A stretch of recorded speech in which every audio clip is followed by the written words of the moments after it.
शपथविधी म्हणजे 3 जूनचा दिवस सगळ्यांना धक्का देणारा होता, कोणाला अपेक्षित नव्हता. ही अकाली एक्झिट होती. पण या शपथविधीपूर्वी 8-10 दिवस खूप तणावाचं वातावरण अंतर्गत वर्तुळात एक होता मुंडे साहेबांच्या. तुम्ही त्यातले साक्षीदार आहात अनेक गोष्टींचे.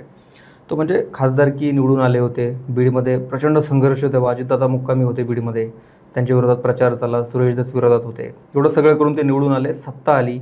पण त्यांच्या शपथविधीवेळी मंत्रिपद द्यायचं की नाही याच्यावरनं खूप मतमतांतरं होती.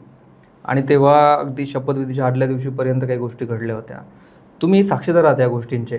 फक्त यातल्या चर्चा दबक्या स्वरात असतात आजपर्यंत. त्या काय तेव्हाचा किस्सा आहे शपथविधीचा? नाही, शपथविधीच्या 2 दिवस अगोदर आम्ही साहेबांच्या बंगल्यावरच मुक्कामी होतो. वहिनी आलेल्या होत्या.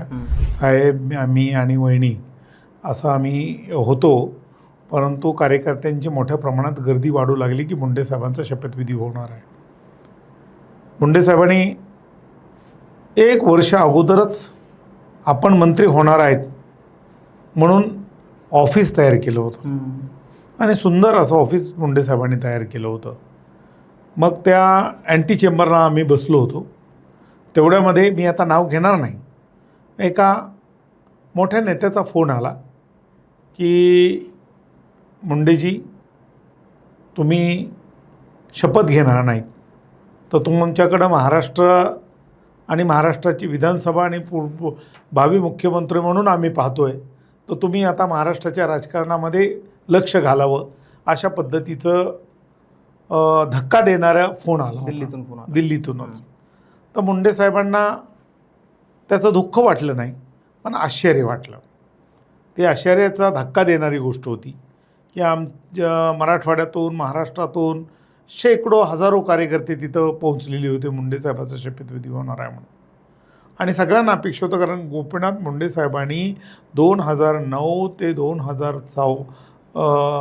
2014पर्यंत जी खासदारकी मुंडे साहेबांची होती ते उपनेते होते. आणि उपनेते म्हणून भारतीय जनता पक्षासाठी आणि सर्वसामान्य माणसासाठी संपूर्ण देशामध्ये OBCच्या आंदोलनाचं मोठं काम मुंडे साहेबांनी केलं होतं. आणि म्हणून मुंडे साहेबांच्या बाबतीत सगळ्यांना अपेक्षा होती की मुंडे साहेब 100% पहिल्या 10मध्ये शपथ घेतील. तसा फोन आल्याच्या नंतर खळबळ झाली. आणि नंतर मात्र मुंडे साहेबांनी स्वतः सूत्र हातात घेतले.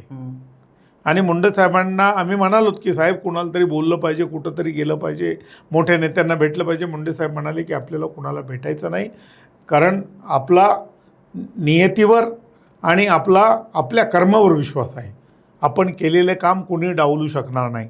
आणि मुंडे साहेबांनी काही फोन लावले, काही लोकांशी बोलले आणि स्वतः काही ठिकाणी मुंडे साहेब भेटायलासुद्धा रात्री गेले. आणि त्यानंतर निर्णय फिरला की मुंडे साहेबांची शपथविधी होणार. त्यावेळेला पंकजाताई दिल्लीमध्ये पोहोचलेल्या होत्या. आणि मग न्यूजलाही सुरू झालं, ब्रेकिंग न्यूजला, की गोपीनाथ मुंडे भी शपथ लेंगे. मग त्या पद्धतीनं आमच्या सगळ्या कार्यकर्त्यामध्ये उत्साह निर्माण झाला. आणि मुंडे साहेबांना पेढे भरवणं, तिथं डान्स करणं, मोठा उत्साह तयार झाला बंगल्यामध्ये. आणि मग मुंडे साहेबांचा शपथविधी दुसऱ्या दिवशी ठरला. पण त्या मधल्या काळात त्या 8-10 तासामध्ये जे काही हालचाली तुम्ही मुंडे साहेबांनी केल्या, तुम्ही सोबतच होतो? मी सोबत होतो साहेबांच्या. त्यात काय घडलं? म्हणजे 8 ते 10 तासात भाजपत निर्णय असा बदलत नाही. तो मोदी शहांचा काळ होता.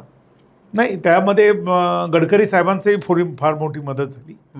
गडकरी साहेबांनी मदत केली. बाकीच्या नेत्याबद्दल तर मी बोलत नाही. बाकीचे नेते तर साहेबांचं म्हणणं होतं की महाराष्ट्रात ज्यांना मी मोठं केलं ते कुणी आज दिसायला तयार नाहीत.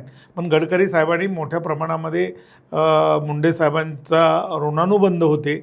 आणि गडकरी साहेब स्वतःहून गडकरी साहेबांनी सांगितलं की मुंडे साहेबांचा शपथविधी होणार, माझा शपथविधी होणार असेल तर मुंडे साहेबांचा सुद्धा शपथविधी होणार.